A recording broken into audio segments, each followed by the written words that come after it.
होंगे। जो व्यक्ति रामायण के बारे में जानता है वह शूर्पणखा के बारे में भी जानता होगा।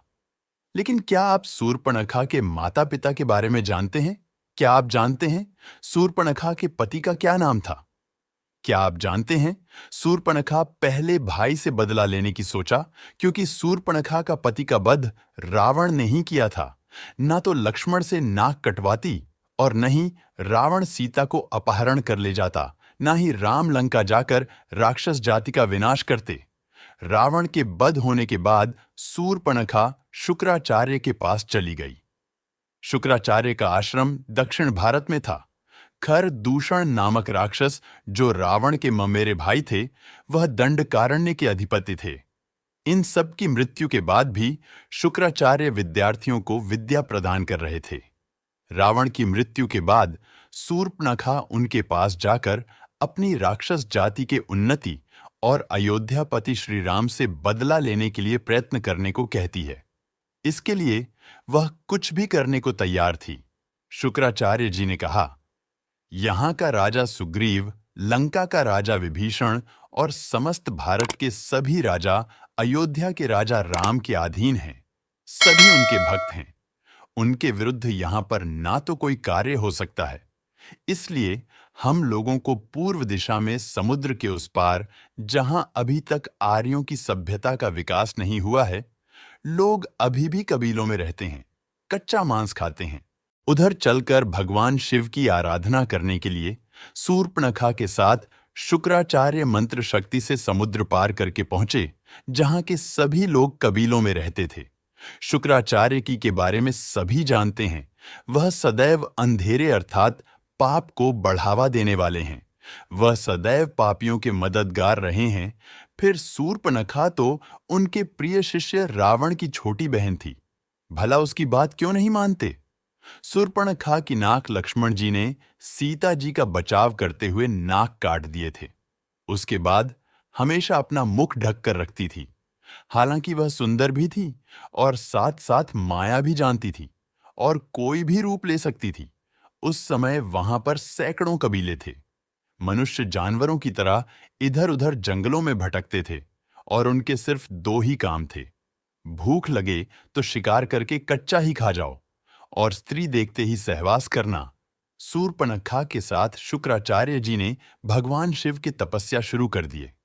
उनकी तपस्या से खुश होकर महादेव ने इनको दर्शन दिए और एक शिवलिंग दिए और बोले कि शिवलिंग पर यदि कोई सनातनी जल चढ़ा दिया तो सारे राक्षस जाति का विनाश हो जाएगा। यह सुनकर शंकराचार्य और शूर्पणखा डर के अरब देश चले गए। वहां शिवलिंग की स्थापना करके शिव आराधना शुरू कर दिया।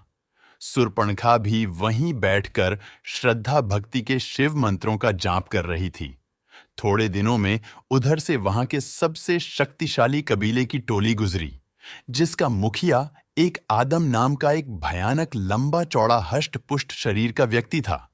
वह व्यक्ति शेर, बाघ, हाथी, घोड़े आदि किसी जीव से ज्यादा शक्तिशाली था। सारे कबीले उसके अधीन थे। उसकी एक ही कमी थी, वह पशुओं की तरह नंगा रहता था और किसी भी स्त्री को देखकर जब तक उसको पा नहीं लेता था तब तक बराबर प्रयास करता रहता था। राक्षस ने देखा कि एक बूढ़ा व्यक्ति हवन कर रहा है। उसके सामने एक स्त्री, जिसने मुख पर कपड़ा ढक रखा है। वह सुंदर स्त्री अगर मुझे मिल जाए तो स्त्री का भोग हम सबको मिल जाएगा। यही सोचकर राक्षस शूर्पणखा का अपहरण कर लिया। मुखिया आदमी ने शूर्पणखा से संभोग की इच्छा जताई। शूर्पणखा ने माया से सभी को मोहित कर रखा था। उसे मालूम था ताकतवर व्यक्ति को कैसे फंसाया जा सकता है और शुक्राचार्य से अनुमति लेने की बात रखी। शुक्राचार्य जी ने इस विवाह की अनुमति दे दिया, लेकिन मुखिया आदमी से शर्त रखी। विवाह के पश्चात उसके दुश्मन अयोध्यापति श्री राम, लक्ष्मण, सुग्रीव, हनुमान और अंगद को मारकर उसका बदला लेना होगा। शूर्पणखा को अलग होना पड़ा तो अयोध्या की समस्त संपत्ति राज्य शूर्पणखा को देनी होगी। इन दोनों शर्तों के वचन प्रमाण के बाद दोनों का काबिले के रस्म रिवाज के अनुसार विवाह हुआ। जब विवाह के बाद मुखिया ने पत्नी का घूंघट हटाया और उसकी नाक कटी हुई देखी, कविता का मुखिया को झटका लगा। सूर्पणखा ने रोकर अपनी कहानी बताई तो मुखिया को उसके प्रति सहानुभूति जागृत हो गई और उसने श्री राम लक्ष्मण से बदला लेने की प्रतिज्ञा कर डाली। लेकिन आदमी ने अपनी पत्नी सूर्पणखा का नाक कटाने का भेद किसी को नहीं बताया। अगर सबके सामने आ जाती तो लोगों में बदनामी होती, इसलिए पत्नी को हवा नाम दिया और सबको बताया कि मेरे अतिरिक्त जो कोई भी हवा का चेहरा देखेगा उसकी मृत्यु हो जाएगी। यह बातें उड़ाने में शुक्राचार्य का भी पूरा साथ रहा और इस तरह से हजारों सालों में कई सारे संप्रदाय जो एक दूसरे में से निकलते रहे, वह सभी आदमी और सूर्पणखा से उत्पन्न हुए। कालांतर में इन्हीं आदमी और सूर्पणखा से मुस्लिम संप्रदायों का जन्म हुआ। इन लोगों ने भी मुखिया से कबीले के लोगों की सीख मानी और अब तक उन्हीं की परंपरा अपनाते आ रहे हैं। आज भी इनके विवाह में सशस्त्र मंजूरी होती है। एक दूसरे को शर्त सुनाते हुए मेहर अर्थात स्त्री को दी जाने वाली रकम का जिक्र करते हुए रजामंदी ली जाती है। अगर किसी कारण विवाह विच्छेद होता है तो मेहर की रकम पुरुष स्त्री को अदा करता है। तो इस तरह सूर्पणखा रावण की मृत्यु के बाद अरब देशों में चली गई। नाक कटी है, ये छिपाने के लिए हिजाब डालने की परंपरा शुरू की थी। सारे मुसलमान इस बात से डरते हैं। अगर कोई हिंदू गलती से भी मक्का मदीना के अंदर चला गया और उसने इस शिवलिंग पर गंगा जल छिड़क दिया तो इस दुनिया से पूरी राक्षस जाति का अंत हो जाएगा, क्योंकि इस दुनिया का सबसे पहला धर्म सनातन धर्म ही है। यानी कि इस दुनिया में मौजूद हर एक व्यक्ति सनातन धर्म से जरूर ताल्लुक रखता है और हमारे ईश्वर भी सनातन धर्म से ही ताल्लुक रखते थे। कुछ लोग मिलकर अपने अलग अलग नियमों और परंपराओं को बनाया करते थे और धीरे धीरे इसी तरह यही चीजें जातियों में तब्दील होती चली गईं, जिससे आगे चलकर अनेकों धर्म की उत्पत्ति हुई।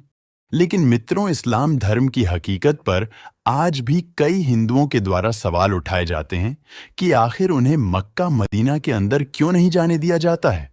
सिर्फ मक्का मदीना में मुसलमान को जाने दिया जाता है। इस बात से साबित होता है, कोई सनातनी शिवलिंग पर गंगा जल चढ़ा दिया तो आप समझ सकते हैं। आप क्या सोचते हैं? अपनी राय कमेंट करके बताइए और इस वीडियो को लाइक करें। इस तरह की और भी सनातन धर्म की कहानियां देखते रहने के लिए हमारे चैनल को सब्सक्राइब करके बेल आइकॉन को प्रेस कर लीजिए। जय श्री राम।